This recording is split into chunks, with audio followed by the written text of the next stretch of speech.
Hey, my name is James Nicholson and welcome to my YouTube channel. In this video, I want to talk about the Renters' Rights Bill. You see, it's back in Parliament today. They've come back after their extended holiday or their long holiday, whatever you want to call it, but they're back in business at the moment and they're pushing the Renters' Rights Bill through. So today, there's lots of discussions about amendments and what should carry through. And we've got the next date on when the Renters' Rights Bill will go to the next stage. So it's going to go through quite quickly. In this video, I want to talk about what stayed in the Renters' Rights Bill, what's been removed from the Renters' Rights Bill, and give us a real focus on what to expect once this is likely to become law by the end of 2025. Now, if you're new around here and you haven't done already, do make sure you subscribe to the channel over there and hit that bell notification. We're on the way to 50,000 subscribers. And by subscribing, you'll get all the latest house price news, interest rate news, property investing news, and much, much more.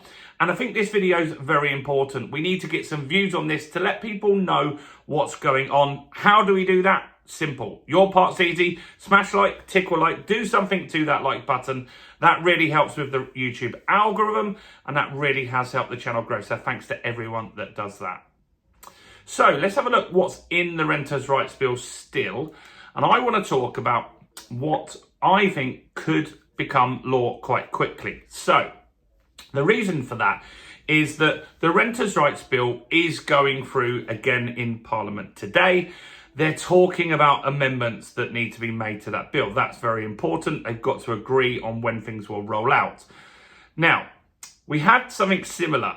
So we had the Leasehold Reform Act. That went through over 1 year ago today, and that promised to make it much cheaper to extend your lease on your property. Sounds very positive, but there is a problem with that. And so what's happened there is, since that's been law, only tiny little bits of that have actually gone on to become active law. So one of the things that they did was, it was previously, when you bought a property with a short lease, you had to wait 2 years in order to be able to extend the lease. Now, that one was quite easy because the owner of the freehold and the new leaseholder, they weren't really fussed about that. So they agreed that you could do that immediately. But apart from that, not much has happened with leasehold reform. And so a lot of it is in limbo and waiting. And that could happen with the Renters' Rights Bill as well. So let's have a look at what they've got in there at the moment. So firstly is the big one, ending Section 21, no fault evictions. Now, this is the biggest part of the Renters' Rights Bill. This is the headline. And I don't think that this is going to get enacted immediately. Here's what I think will happen. So the government have already looked at the courts. They've looked at, can the courts cope with all the extra court cases? And we know, I did a video last week or the week before where we talked about the fact is that landlords are taking tenants to court more than ever at the moment, even though there's less tenancies actually happening. And so if you get rid of Section 21, the amount of court cases could easily double. At the moment, it takes 8 months to go through court and get your property back. I think it will take a year if they don't sort this out. So the Conservatives said when they did this, we will wait till the court is ready. I think that Labour will do something similar, but they'll get their headline. They'll get to say we've abolished Section 21 no-fault evictions, even if it isn't active and happened yet. So I think there will be some sort of delay. I don't think that, let's say October, I could be totally wrong. I'd like to know what you think about this in the comments. I think that they'll make this law, but it won't be active. So you won't be able to, you'll still be able to do Section 21s for a period of time.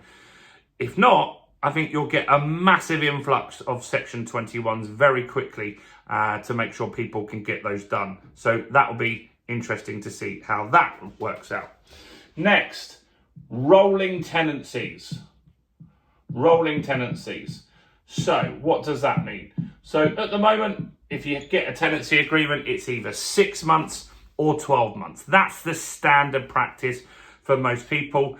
What's going to happen is the tenant can get the property now, and that will just be a tenancy that goes on forever. Now, the landlord will be able to give notice, and so with the tenant will be able to give 2 months notice at any time. Now, I think that this one will become active very quickly because it's not really going to get much pushback. Landlords can't really argue with it. Estate agents, it's not a massive deal for them either to roll this out. So I think what will happen is if you have a tenancy agreement at the moment, a 6-month or a 12-month tenancy, on renewal, I think they will go on to rolling tenancies. And I think all new tenancies by the end of this year will be on these rolling tenancies. I don't see this particularly hard. It's like the lease extension to me. I think that will happen quite quickly. Let me know what you think about that one in the comments below. Next, notice. So I've covered it there. The tenant's notice to a landlord will be 2 months at any point. I think that will get rolled out very quickly as well. I don't see that a big deal. I think that's quite easy to implement, and I think that will be going into new contracts and ones that roll over as well.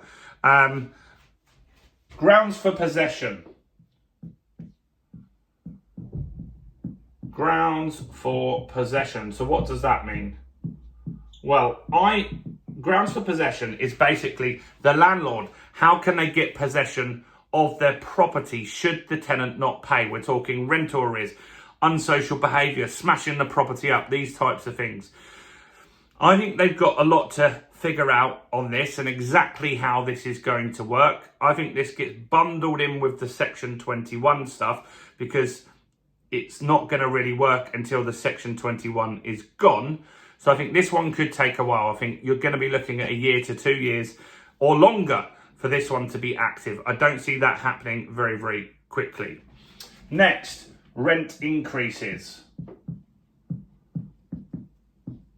So rental increases is going to be the fact that you're going to be able to increase the rent 1 time per year. I've only ever done it 1 time a year. There are obviously landlords that are doing it more often, or this wouldn't even be a thing. So they're going to be looking at making landlords only be able to increase rent once per year on the property. That will be along the lines of the inflation data. They'll give us some more clarity on that, but we'll get some data on exactly how that works. But I think that will be a quick implementation. I think that could roll into the rolling tenancies very, very fast. I don't see why this is going to be particularly slow to implement. Again, the landlords don't really have a voice on this, but what could happen with this one is just before it happens, I think you'll get an influx of landlords increasing the rent to tenants. So keep an eye on that one. Next, the Ombudsman, the Property Ombudsman. Now, the Property Ombudsman is going to be able to deal with disputes and all of that kind of stuff. I think this will be a slow one. I think this is going to take a long time to implement. And I think that one will take ages, years potentially, to get the people in those positions all around the country at the same time. I don't think the Ombudsman's going to happen anytime soon. Next, landlord database. So, a lot of you have said on this one, why do we need a landlord database? The HMRC has these details. The councils have these details as well for council tax. So why do we need a landlord database? Well, look, it's what they want. They're going to roll it out. But I don't think this will be as quick. I think it could be done very quickly. You could get a decent IT company to build the database. But what happens with government contracts is they go to tender. They pay huge sums of money. I mean, this is going to cost them millions and millions of pounds to implement. It doesn't need to cost that, but it will, as all government contracts do. It will get delayed. The company doing it will delay that, charge more. And I think this will take years to get implemented. When it is implemented, there'll be a yearly fee to a landlord to be in the database. People will be able to check whether you've had any previous bad experiences with local councils. And so that will be interesting to see that landlord database. If you're not in the landlord database, and you should be, you're going to get fined as well. That goes part of the landlord fine system, which is going from 7 grand up to 10 grand. Not good, but I don't think it's going to roll out as quickly as you might think, as I said just there. Next, decent home standards. So decent home standards is going to be where they say, look, properties have got to have no mold, they've got to have a boiler that works, this kind of stuff. Now this one I think will take years to implement as well. I think that they need to get the councils working on this one as well. They've got to have people that can inspect the properties. They've got to have an agreed rule, like, is this a fit and proper property? Is this mold caused by the tenant or is it caused by the landlord? All of this stuff's going to take a long time, and I think that one will take years to roll out as well. 9 is the pets stuff. So the pet stuff is that landlords have got to consider the tenant having pets. Now, if you've got a leasehold property and it excludes pets from the property, or there's other reasons for that, you can I'd say no. But you've got to consider it. So you can't put a Rightmove ad out or a Gumtree ad. You see this sort of stuff on Gumtree more, where they say no DSS, which means no council tenants. And they also say no pets, right? And some people say no kids, I've seen before as well. You're not going to be able to discriminate on that, in your advert at least. But whether you take a tenant with a pet is going to be up to you still. Hopefully, this means more landlords do take pets. I do take pets in my properties, or some of them. Depends if the property is suitable and if the lease allows it. But I think it, as a landlord, means the tenant stays there longer term. So that works out quite well. And the last one is important. This one, there are concerns about this, and I think this will get amended.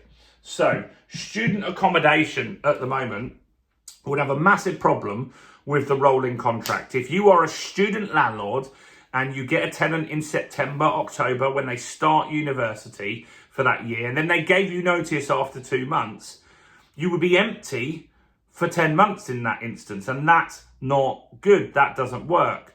So the fear is that a lot of student landlords will just exit the market. Then there won't be student accommodation in the towns that need it. They can't suddenly build accommodation, student halls for thousands and thousands of people in the blink of an eye. That's not going to work. And so I think that the amendments that are being discussed today and will be discussed in the future, I think they will have an exemption for student accommodation, and you will be able to run it as it is. And I think that will roll out immediately or very fast this year. I think that will be a quick implementation. I don't see any reason why it couldn't be. So these are the things that are being discussed. We'll have more updates on the Renters' Rights Bill as it goes through. I hope it makes sense which ones I think will be quick, which ones I think will be slow. Do you agree or disagree? I'd like to know as well in the comments. And before you go, now is a good time to invest in property, because lots of landlords are fearful at the moment. And so the reason for that is that all this legislation means that you've got to do things properly. And we cover how to do that in a program we've got called The Fundamentals of Property Investing. It's linked in the first comment. It's linked in the description. And in that program, you'll understand how to buy properties below market value, how to add value to the property, creating equity in the property, and then how to cash flow those properties, how to get the best cash flow. Is it serviced accommodation, student accommodation, HMOs? What's the best strategy? We cover all of that. There's 100 videos. It's £20 one-time fee. 2,000 people have already bought that. So do go and grab a copy of that while you're here. Do also check out all the other content as well on the channel, including this video right here.